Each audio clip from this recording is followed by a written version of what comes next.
आप सबको एक कथा सुनाता हूं। एक दिन प्रातः एक व्यापारी अपने घर से निकला। घर से निकलते ही एक बिल्ली ने उस व्यापारी का मार्ग काट दी। व्यापारी घबरा गया। वो फिर से घर लौट गया और शुभ घड़ी की प्रतीक्षा करने लगा। और जब वो पुनः अपने घर से निकला तब वो वाहन जा चुका था जिससे राजा तक पहुंचकर उसे भेंट देनी थी। राजा को भेंट नहीं मिली। राजा क्रोधित हो गए। राजा ने उस व्यापारी का व्यापार बंद करवा दिया। इस कारण व्यापारी क्रोधित होकर घर पर अपनी पत्नी से लड़ बैठा।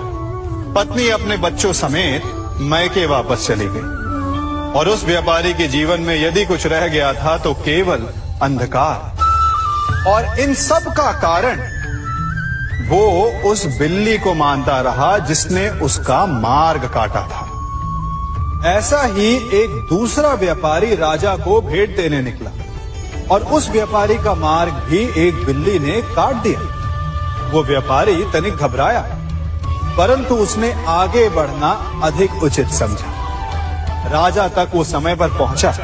उसने राजा को भेंट दी। राजा प्रसन्न हुए और राजा ने व्यापारी को अपना व्यापार बढ़ाने की अनुमति दी, स्वर्ण आभूषण दी। जब व्यापारी घर पर पहुंचा तो पत्नी को आभूषण और अपने बच्चों को देने के लिए वस्त्र थे उसके पास। हर ओर प्रसन्नता थी। समझ रहे हैं ना? दोनों के साथ एक ही प्रकार की घटना हुई, परंतु दोनों की प्रतिक्रिया भिन्न थी। ऐसा ही हमारा जीवन भी है। हमारे जीवन में प्रारब्ध का अपना स्थान है, परंतु उससे कई अधिक महत्वपूर्ण हमारी प्रतिक्रिया, हमारे सोच का प्रभाव है। क्योंकि यही हमारे जीवन को आकार देते हैं। इसलिए अपनी सोच को सकारात्मक रखिए। आपका जीवन सदैव आनंदमय रहेगा। आप इन दो पात्रों को देख रहे हैं। मेरे इस पात्र में जल है और ये पात्र मिष्ठान से भरा हुआ है। दोनों ही पात्र भरे हैं, परंतु देखिए, मिश्री को जल में मिला दी। जल ने मिश्री को अपना ली। मिश्री ने अपना अस्तित्व खो दिया, परंतु जल को अभिमान है कि उसका अस्तित्व अभी भी बना हुआ है। परंतु जो इस जल को चखेगा उसे अवश्य पता चल जाएगा कि ये जल अब वो जल नहीं रहा, ये अब शरबत बन गया। हमारा त्याग, हमारे बलिदान भी ऐसे ही होते हैं। जो इस बात को अनुभव करते हैं वो समझ सकते हैं कि कैसे हमने समय की धारा को बदल दिया। जो बलिदान देते हैं उनका अस्तित्व कभी नष्ट नहीं होता, अपितु उनका बलिदान संसार में कुछ ना कुछ परिवर्तन अवश्य लाता है। हम सभी कभी ना कभी, कहीं ना कहीं अपने जीवन में यात्रा अवश्य करते हैं। हमारी यात्रा में कभी पक्के रास्ते आते हैं तो कभी कच्चे रास्ते। पक्के रास्ते मनुष्य बनाता है और कच्चे रास्ते जानते हैं कैसे बनते हैं? चलते चलते बन जाते हैं।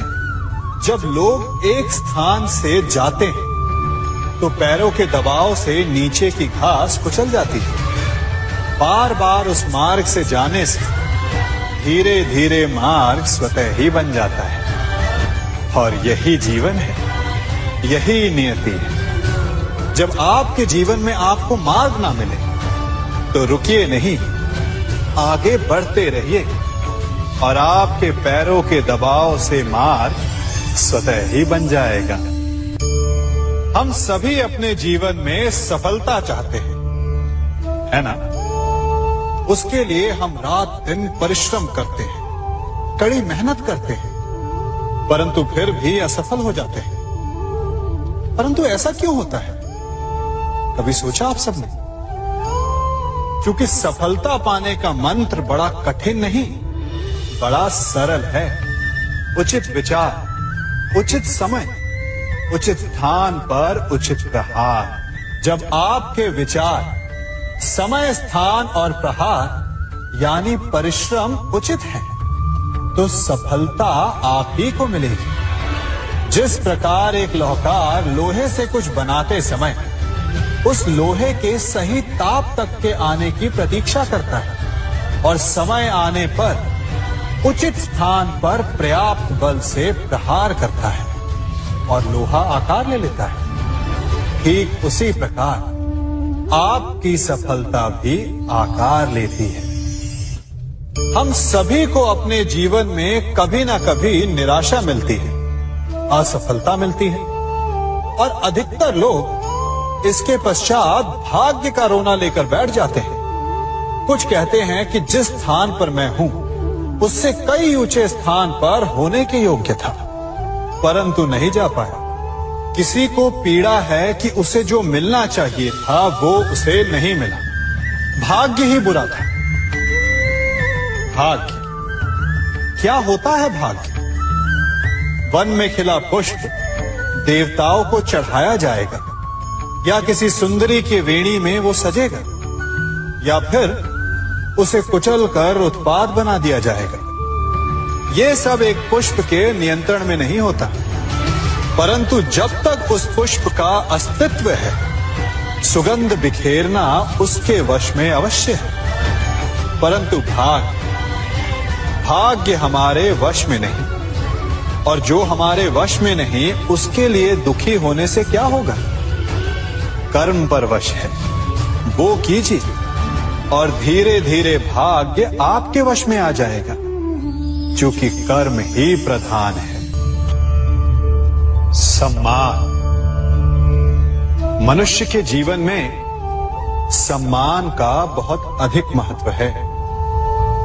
वो उसे अपने हृदय, अपने मन से जोड़कर रखता है। कदाचित इसीलिए हम शत्रु के सम्मान पर चोट पहुंचाते हैं, ताकि उसे पीड़ा पहुंचाई जा सके। परंतु ऐसा करने से सावधान रहे मित्रों। शरीर पर लगी चोट मनुष्य भुला सकता है, परंतु उसके सम्मान को लगी चोट उसे जीवन भर पीड़ा देती है। और स्त्री के मान सम्मान पर लगी चोट उसे उस सीमा तक ले जाती है जहां उसे केवल प्रतिशोध दिखाई देता है। यदि अपने शत्रुओं को जीतना है तो प्रेम से जीतिए, अपने कर्मों से जीतिए। उन्हें अनुभव करवाइए कि उनसे भूल हुई है। किसी के सम्मान को ऐसी चोट ना पहुंचाइए कि वो आपका नाश करने पर उतर आए। स्मरण रखिए, किसी का अपमान करके आपके हृदय को कदाचित थोड़ा संतोष आ जाए, परंतु उस अपमान से आप कई हृदयों को आघात पहुंचाते हैं और अपने लिए एक शत्रु और बढ़ा लेते हैं। Subscribe now and press the bell icon. Never miss an update.